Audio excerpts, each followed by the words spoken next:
Assalamualaikum warahmatullahi wabarakatuh. Kami dari Universitas Muhammadiyah Luwuk, Fakultas Ekonomi dan Bisnis, Prodi Manajemen semester 5 kelas D. Di sini saya dan rekan saya akan memaparkan materi tentang perilaku kelompok dalam organisasi yang disusun oleh kelompok 1 yang beranggotakan saya sendiri, Lucy Fatmawati, dan rekan saya, Windy Wulandari Kutegen.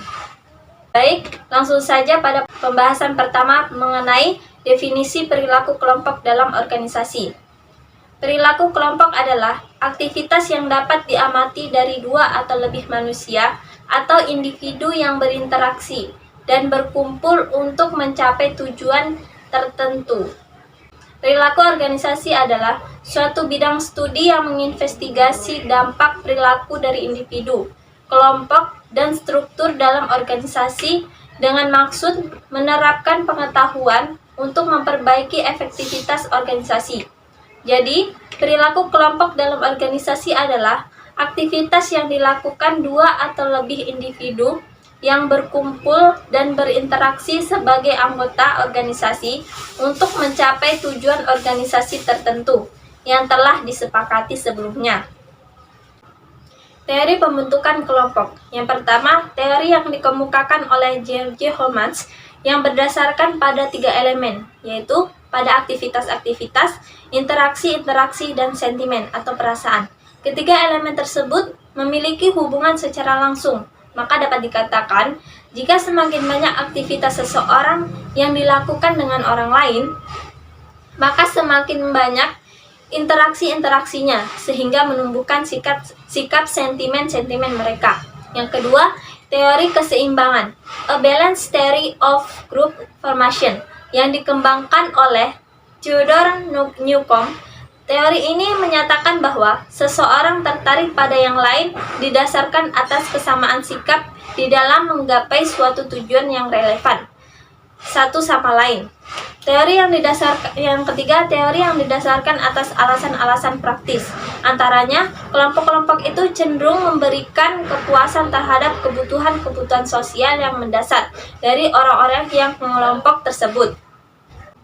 Yang ketiga, karakteristik kelompok. Yang pertama, struktur. Dalam setiap kelompok berkembang beberapa tipe struktur yang dibedakan atas dasar faktor-faktor seperti keahlian, kekuasaan, status, dan sifat agresif. Yang kedua, status hierarki. Istilah status sangat mirip dengan posisi, sehingga kedua istilah itu sering digunakan dalam arti yang merupakan konsekuensi dari karakteristik tertentu yang membedakan posisi yang satu dengan yang lainnya. Perbedaan status memiliki pengaruh yang sangat besar atas pola dan isi komunikasi yang cenderung lebih bersifat positif. Yang ketiga, kekompakan.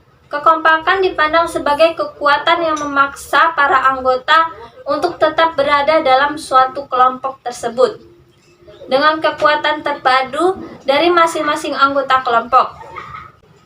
Yang keempat, norma atau peraturan. Norma adalah standar yang diterima oleh anggota kelompok yang mempunyai karakteristik tertentu atau suatu peraturan yang tidak tertulis. Norma hanya dibentuk sehubungan dengan hal-hal yang penting bagi kelompok. Yang kelima, kepemimpinan. Peran kepemimpinan dalam kelompok merupakan suatu karakteristik penting dalam kelompok. Dalam kelompok formal, pemimpin dapat menjalankan kekuasaannya secara resmi. Sedangkan dalam kelompok informal, pemimpin dianggap sebagai orang yang berwibawa dan dihormati karena dianggap dapat membantu kelompok mencapai tujuan. Yang keenam, peran. Setiap posisi dalam kelompok mempunyai peran yang saling berhubungan, yang terdiri dari perilaku yang diharapkan dari mereka yang menduduki posisi. Bentuk-bentuk kelompok. Yang pertama, kelompok formal. Kelompok formal adalah kelompok yang terbentuk karena tindakan manajerial organisasi yang dirancang secara internasional untuk menggerakkan anggotanya ke arah tujuan organisasi. Kelompok formal dibagi menjadi 2, yaitu kelompok komando atau command group, merupakan kelompok yang ditentukan oleh hubungan di antara individu yang menjadi bagian formal dari organisasi tersebut. Yang kedua, kelompok tugas, task group, merupakan kelompok formal yang dibentuk untuk melakukan tugas spesifik. Yang kedua, kelompok informal atau informal group adalah kelompok yang berkembang secara alamiah di antara individu tanpa pengarahan dari organisasi di mana mereka bekerja. Kelompok formal memiliki dua bentuk. Yang pertama, kelompok minat atau instance group, merupakan kelompok pekerja yang berkumpul untuk memuaskan minat atau kepentingan bersama. Yang kedua, kelompok persahabatan atau friendship group, merupakan kelompok yang berkembang karena anggotanya adalah teman. Baik, hanya itu yang dapat saya sampaikan. Materi selanjutnya akan dibawakan oleh rekan saya. Terima kasih. Baik, materi selanjutnya yang akan saya bawakan yaitu manfaat kelompok bagi organisasi. Yang pertama, kelompok merupakan alat perjuangan bagi anggotanya. Yang kedua, yaitu kelompok dapat digunakan untuk meningkatkan inovasi dan kreativitas. Manfaat selanjutnya, kelompok lebih baik daripada perorangan dalam pengambilan keputusan yang menyangkut orang banyak. Selanjutnya, anggota kelompok dapat memperoleh keuntungan dari pelaksanaan pengambilan keputusan.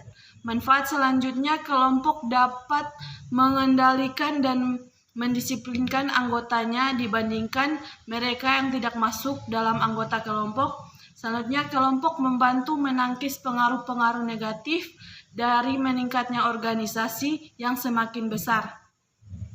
Selanjutnya, kelompok adalah fenomena alami di dalam organisasi. Perkembangannya yang spontan tidak dapat dihalangi dan dibutuhkan oleh para anggota sebagai alat untuk mencapai tujuan. Materi selanjutnya, alasan berkelompok. Yang pertama yaitu adanya rasa aman, kedua status dan harga diri, yang ketiga interaksi dan afiliasi, yang keempat ada kekuatan, dan yang kelima ada pencapaian tujuan, yang keenam ada kekuasaan. Baik, materi selanjutnya yaitu pembentukan kelompok. Yang pertama ada keanggotaan yang jelas, yang kedua adanya kesadaran kelompok sebagai anggota, yang ketiga ada suatu perasaan mengenai adanya kesamaan tujuan atau sasaran, dan yang keempat saling ketergantungan dalam upaya pemenuhan kebutuhan untuk mencapai tujuan.